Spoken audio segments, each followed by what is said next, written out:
When Marnie Logan was 14, she dreamed of marrying Johnny Depp or Jason Priestley and living happily ever after in a house with a gone-with-the-wind staircase and a double fridge full of Mars bars.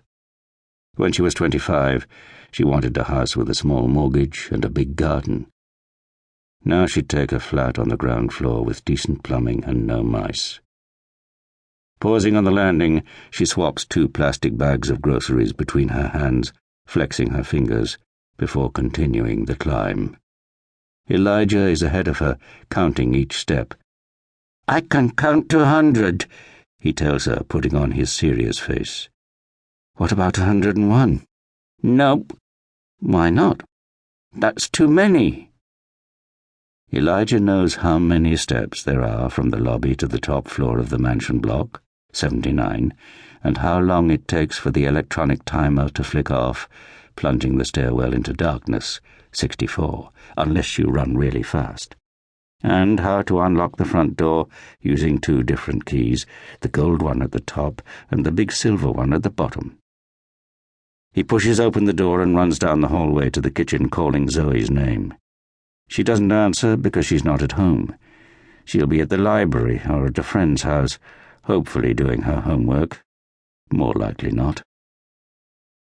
Marnie notices an envelope on the doormat. No stamp or address. It's from her landlords, Mr. and Mrs. Brummer, who live downstairs on the 2nd floor and who own 4 other flats in Maida Vale. This makes them rich, but Mrs. Brummer still collects coupons and holds up the queue at the supermarket by counting out coppers that she keeps in little reusable plastic bags. Marnie puts the letter in a drawer with the other final demands and warnings. Then she unpacks the groceries, the cold items first, restocking the fridge. Elijah taps his finger on the fishbowl where a lone goldfish, stirred from indolence, circumnavigates his universe and comes to rest. Then he runs to the front room. "Where's the TV, Mummy?" "It's broken. I'm getting it fixed." "I'm going to miss Thomas." "We'll read a book instead." Marnie wonders when she learned to lie so easily. There is a gap in the corner of the room where the TV used to be. Cash converters gave her £90, which paid for the groceries and the electricity bill, but not much more. After unpacking the bag, she mops the floor where the freezer has leaked. A mechanical beep tells her to close the door. "The fridge is open," yells Elijah, who is playing in her wardrobe. "I got it," she replies. After wiping the speckled grey bench tops, she sits down and takes off her sandals, rubbing her feet. What's she going to do about the rent? She can't afford the flat, but she can't afford anywhere else. She is 2 months behind.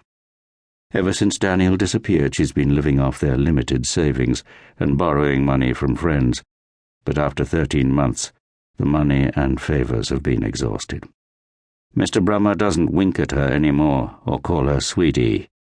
Instead, he drops around every Friday, walking through the flat, demanding that she pay what's owed or vacate the premises. Marnie goes through her purse, counting the notes and coins. She has £38 and change, not enough to pay the gas bill. Zoe needs extra phone credit and new school shoes. She also has an excursion to the British Museum next week. There are more bills.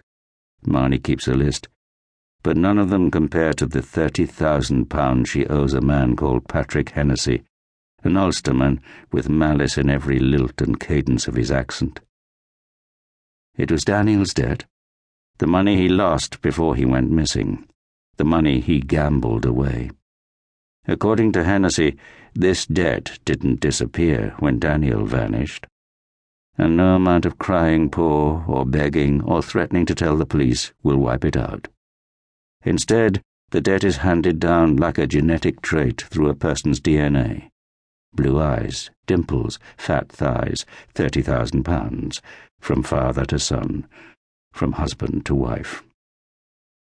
In Marnie's worst dreams, the Ulsterman is a distant light, hurtling towards her down a long, narrow tunnel, miles away but getting closer. She can feel the rumbling beneath her feet and the air pressure.